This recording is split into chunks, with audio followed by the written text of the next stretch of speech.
Hey guys, Thomas D'Souza Jr. here, aka Mustached. I'm here to review The Owl House. If you end up enjoying this full review, then please feel free to like, comment, and subscribe. Also make sure to check out those links in the description. One will head you over to my petition to help smaller YouTubers, second to my Patreon, third to my PayPal, and so on and so forth. Shilling will be reminded at the end of the review. And with that out of the way, let's get into The Owl House.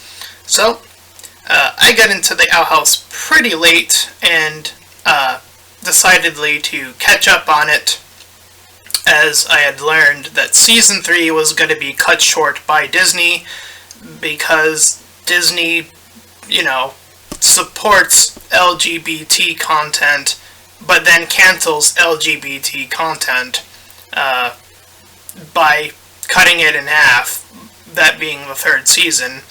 So, Disney doing Disney. Typical. You gotta celebrate when Disney do good, but you also gotta criticize when Disney do bad. Is what I always say now, anyway.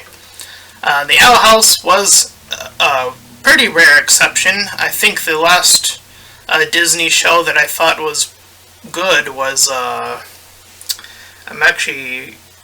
Mystery Shack one, with Dipper and Maple. I'm forgetting the official title. But, point being that it feels like that was a pretty long gap between the two shows, and the show was also really close to Amphibia back to back. So it's going to be really interesting to see where Disney goes in terms of its shows, because I have been watching Obi-Wan Kenobi in the background, and boy, is that show kind of embarrassing currently, as far as I can tell. So yeah, talking about a not embarrassing show, but a show that was actually proving to be really good, and then cut short because Disney's afraid of people yelling at them for having LGBT content, I guess.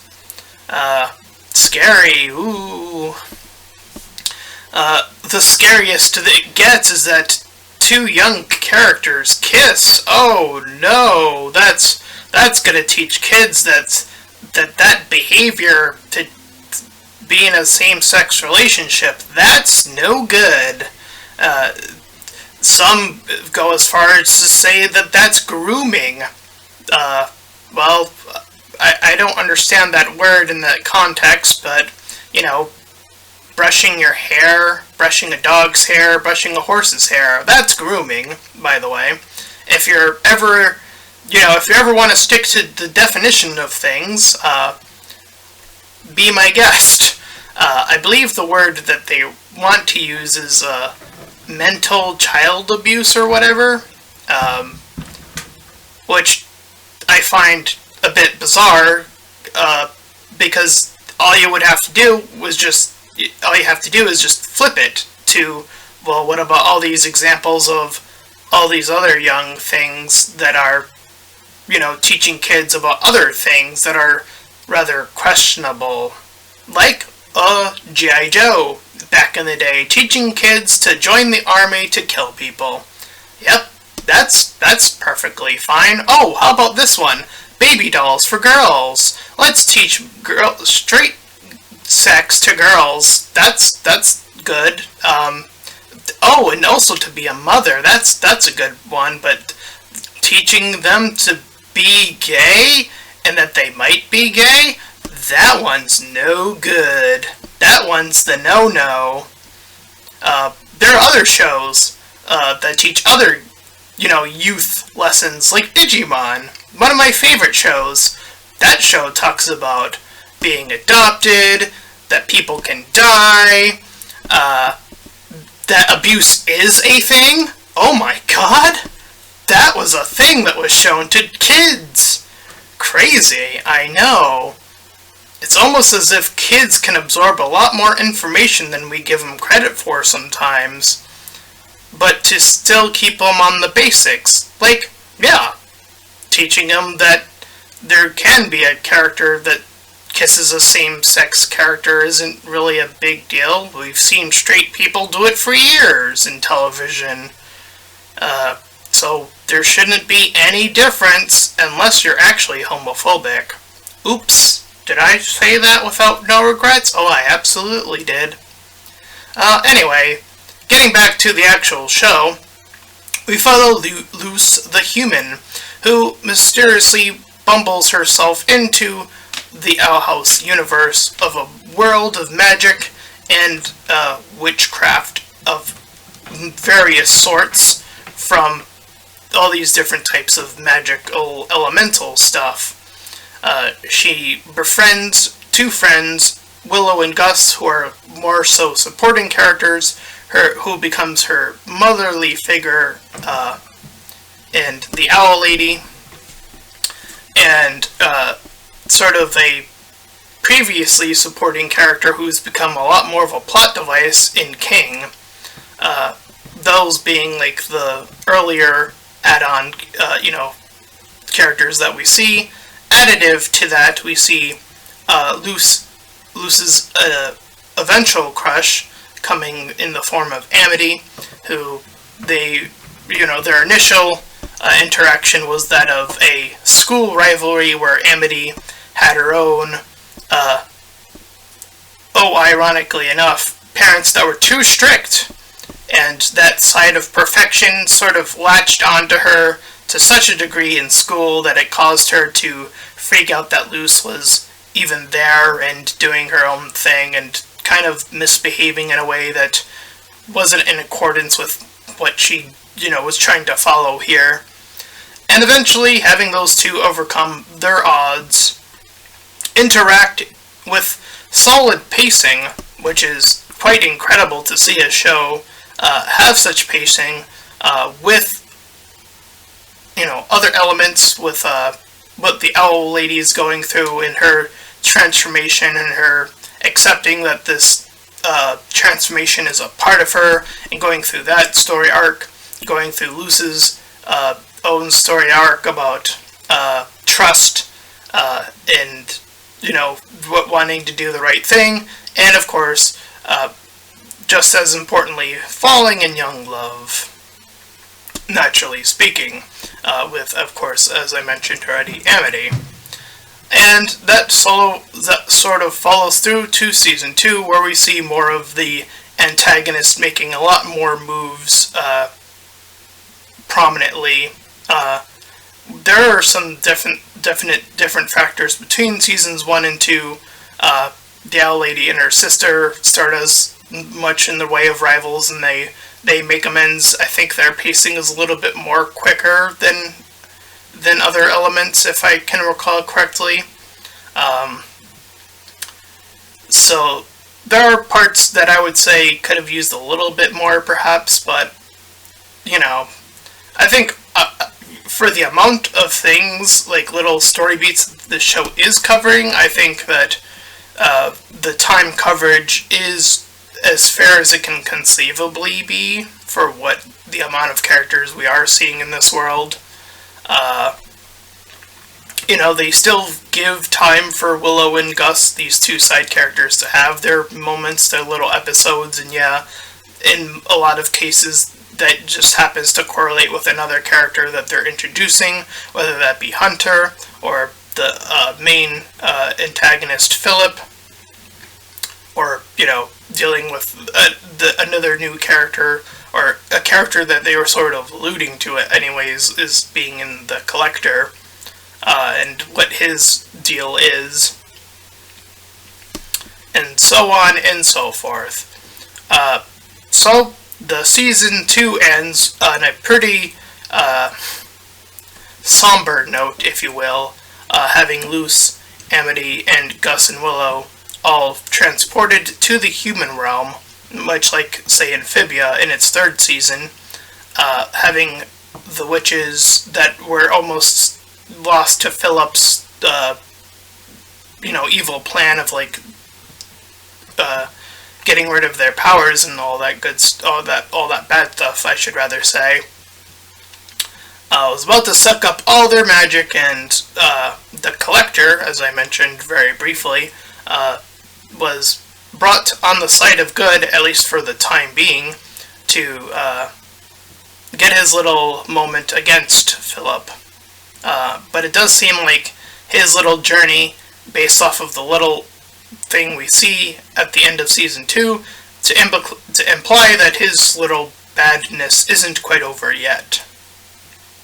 And the fate of other characters such as King, who is on the other side, the witch's side, he yelled to push himself backwards and push the others through the door to go to the Collector, and that being a part of him becoming this plot device that's connected to the Collector. We see a few visions through King, and having King go through his more traumatic moments in the show. And I appreciate that particularly a lot, when you could take a character that, started off relatively a basic comic relief character, and then you can turn that on its face and really make a really solid character come out of that in King. The last time I remember that happening, bizarrely enough, is in My Little Pony. That is the last time I remember seeing it, where, the character was like, I'm a goofball. I'm talking about, for those of you who don't watch that show, Spike the Dragon is the character, and they're just, bizarrely enough, of the relative same size, if anything. Spike was introduced as very much a comic relief character, a young character who's had a crush on an older character, so that was never going to work out, and that was sort of like the joke that they stuck to earlier on.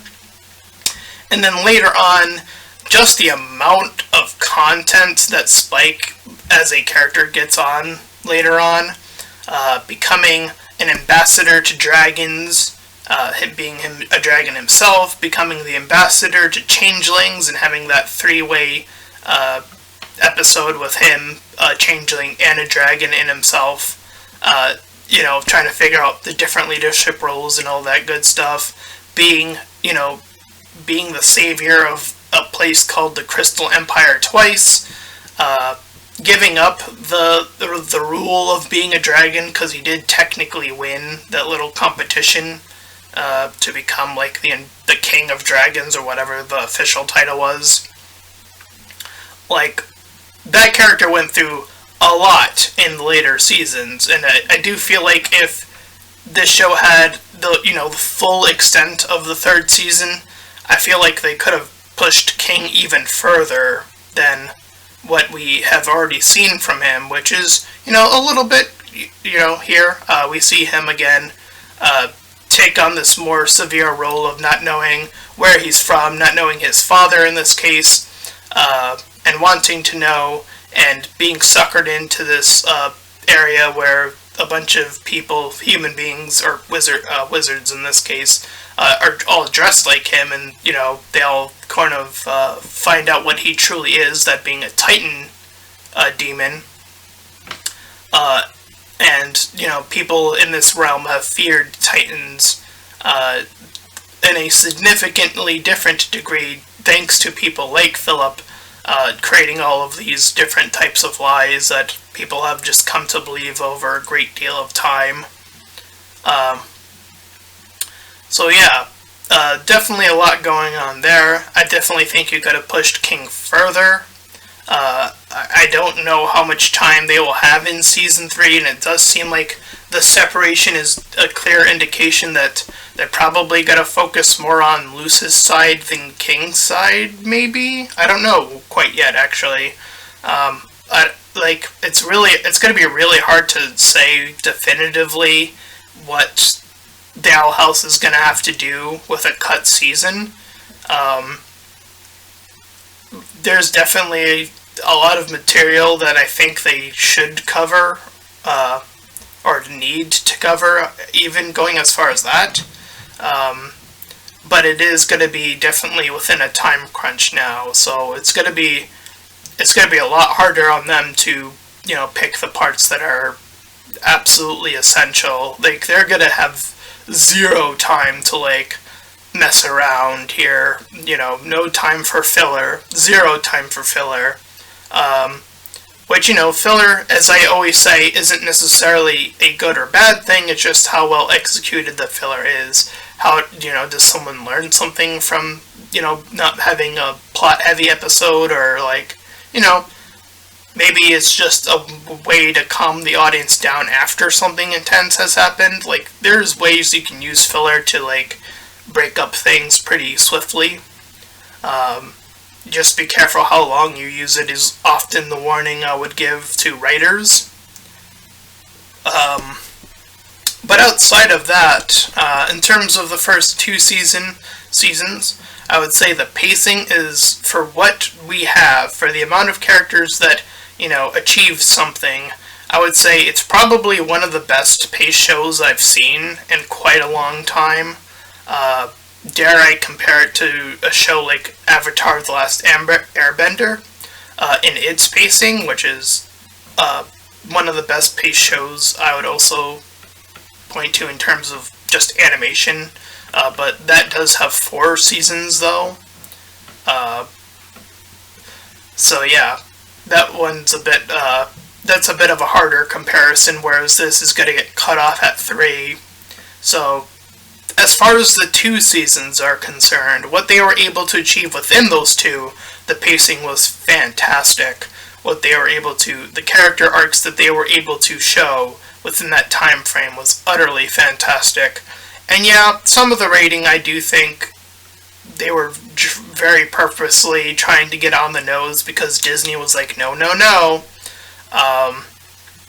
But they just kept pushing. They're like, no, we're gonna use, you know, we're gonna use the term girlfriend in referring to the 2 ladies and the couple.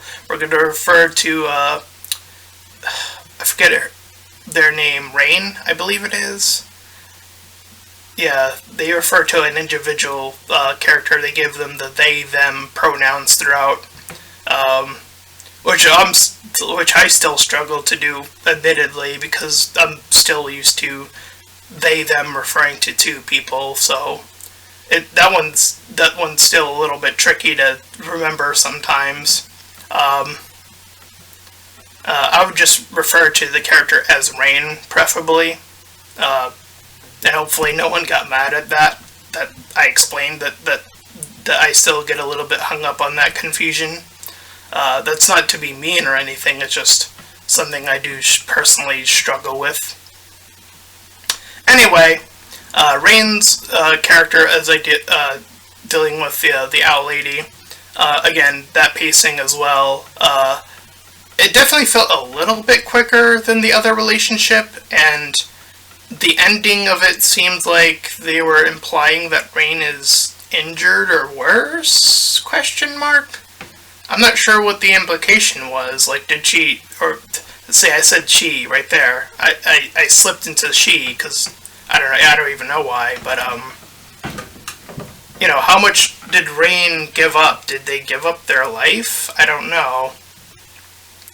I don't know what the end result is, because they kind of just cut away from it, right, at the season finale. So I'm not sure what the deal with that is quite yet. It's going to be really hard to explain, because it definitely seemed like a sacrificial thing from what I can tell. But I don't know. I don't know, like, what the end result is supposed to be. And when you're dealing with magic, this is often a thing that's easy to, like, kind of, you know, mess around with.